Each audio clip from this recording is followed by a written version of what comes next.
Prince Harry's memoir, and in what category does it fit in British royal memoirs and autobiographies?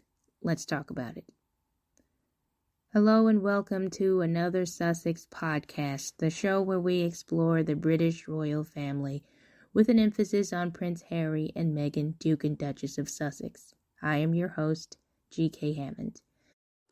Today, in anticipation of Prince Harry's literary memoir to be published in 2022, we are taking a look at the category of British royal memoir or autobiography that it might inhabit. This is not likely a comprehensive list of books. However, these are the ones that my research has discovered. You may let me know if there are others. There is a Fight Club style of silence over British royal life. You know, the first rule of Fight Club is you don't talk about Fight Club. British royals seem to have that rule sometimes, less so in recent years, but that is their reputation. Therefore, there are not as many books on the royals by the royals, considering how many there were and still are in existence. The books that do exist seem to break down into two general categories: nostalgia and challenging a narrative. The nostalgia ones are the digestive biscuits of the mind, something that you read when you cannot sleep at 2 a.m. They are meant to be inoffensive. Then there are the challenging the narrative ones. This category seems to be spicy, or at least it's deemed to be spicy, too hot to handle, the ghost pepper of the British royal autobiography or memoir. Let us start with the first category of books, nostalgia. In 1868, Queen Victoria published Leaves from the Journal of Our Life in the Highlands of Scotland, 1848 to 1861.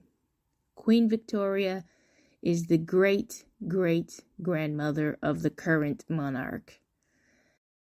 It was the 1860s, and Queen Victoria wanted excerpts of her journal copied and given to family and intimate friends.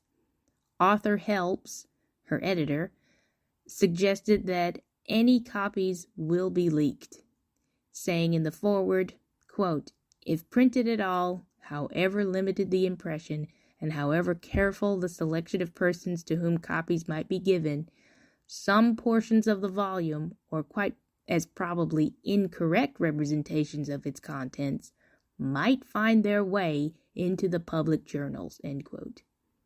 So the editor was worried that Queen Victoria's private writing would be leaked to the public. So to cut out the middleman, they simply published the journal excerpts widely. Therefore, this book exists, and I do believe there's a sequel. Slight tangent. Meghan has had to deal with this issue as well. Her private letter to her father could possibly be leaked, so she wrote it in such a way that it couldn't be accepted without omission being obvious. She wanted it to remain private and sued a publication for copyright violation when they printed it. Meghan and Victoria faced the same issue, private writing potentially getting into the public. Victoria chose a fatalist view and published her private writings. Meghan decided that her private writings should be protected and she won the case. So it's amazing that the same concerns were going on in 1868. So that's the end of my tangent. Anyway, Queen Victoria's book omits politics and concentrates on the bucolic bliss of Scotland. Since this book is in the public domain, you can find it on Google Books, the Internet Archive at archive.org, and Project Gutenberg at gutenberg.org. Also in the nostalgia category is My Memories of Six Reigns, published in 1956 by Princess Marie-Louise. Princess Marie-Louise of Schleswig-Holstein was born in 1872 at Windsor Great Park. She is a granddaughter of Queen Victoria and cousin to the current monarch. Hers is a unique story in that her marriage to Prince Aribert of Anhalt was annulled in 1900. Then, in 1917, King George V changed the royal house name from Saxe-Coburg-Gotha to Windsor, asking that his relatives discontinue their German titles due to anti-German sentiment during the First World War. When the dust settled, the author of this book was simply known as Her Highness Princess Marie Louise, without a place and without the word royal in her styles. Nevertheless, Princess Marie Louise seemed to be a person in good spirits and had an amiable personality. The current monarch encouraged her to write her memoir, and so she did. She says, quote, "It is in the hope that they, my memories, may be of interest and amusement to those who have a spare hour to browse through the pages of a book that records some events reaching back over 80 years." End quote.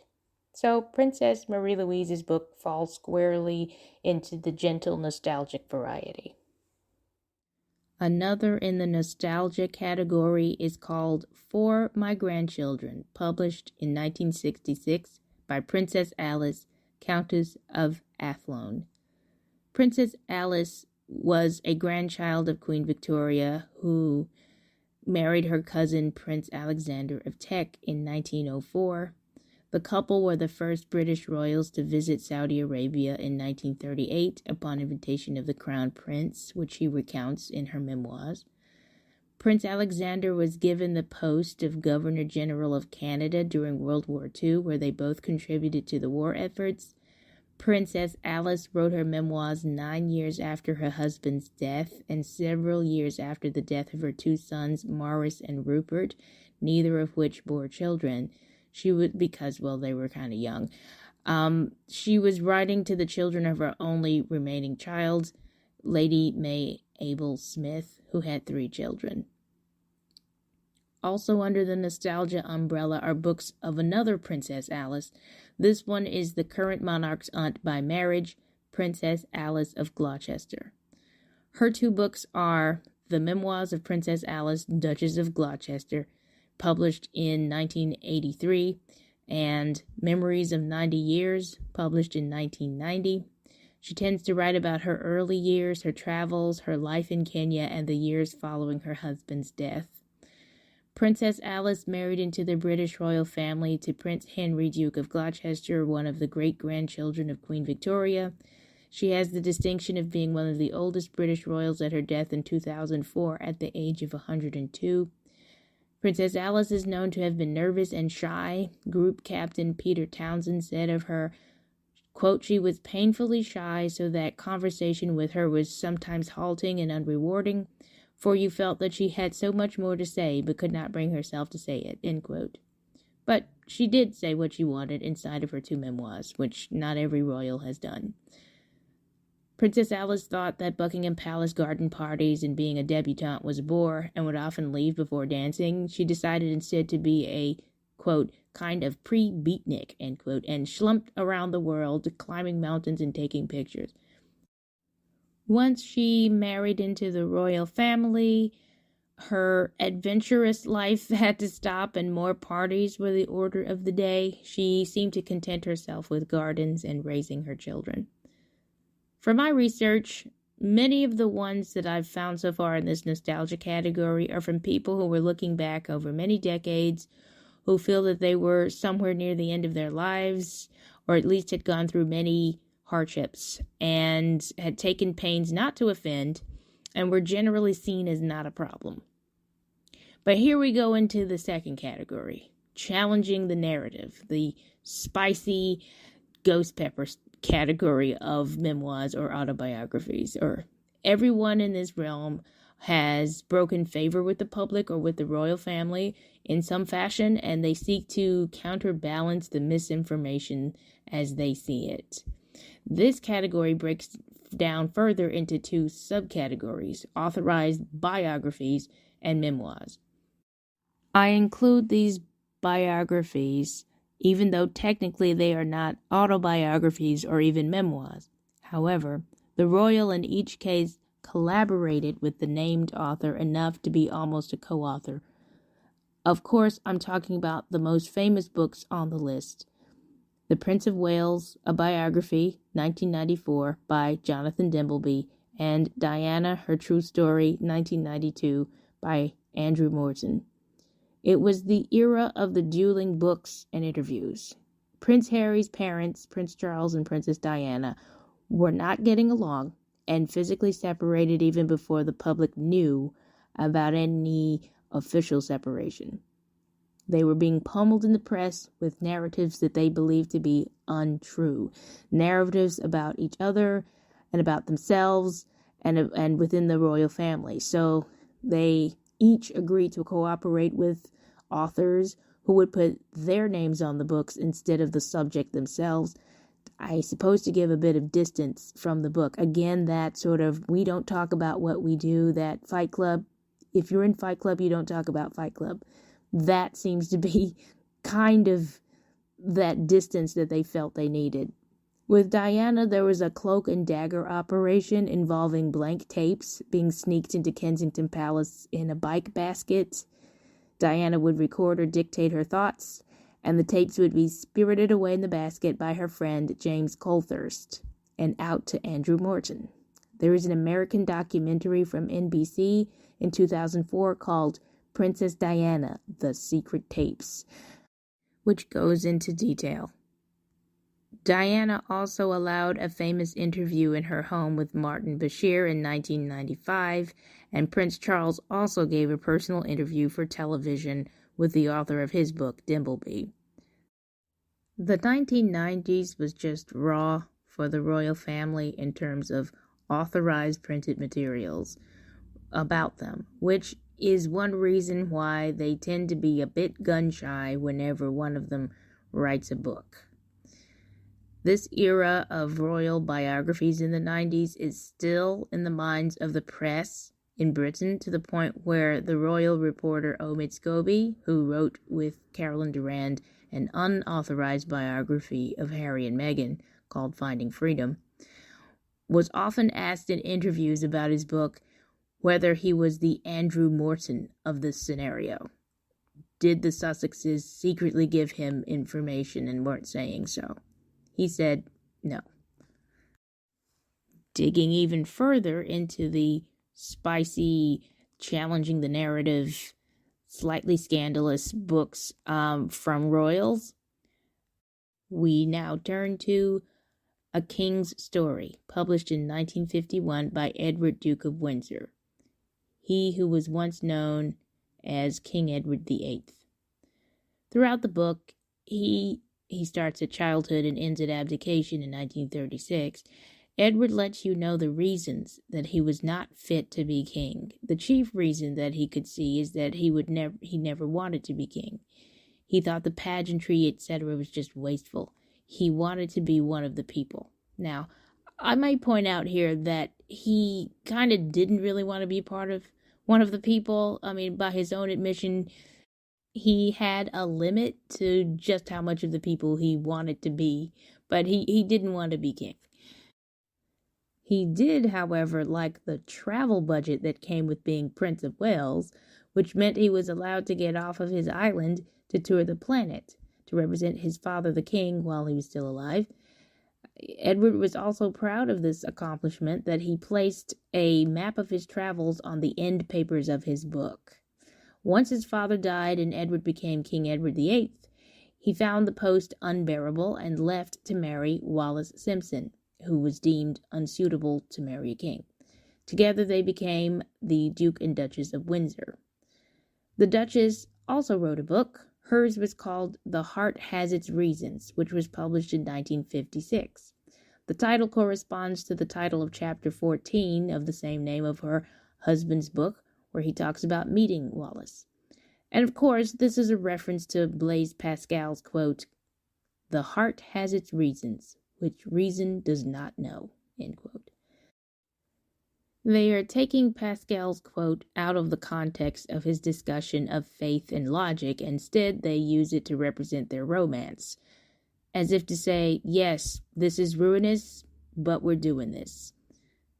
These two books are published 25 and 30 years after the abdication, when the couple thought that passions had cooled about the whole thing, that people wouldn't hear them finally.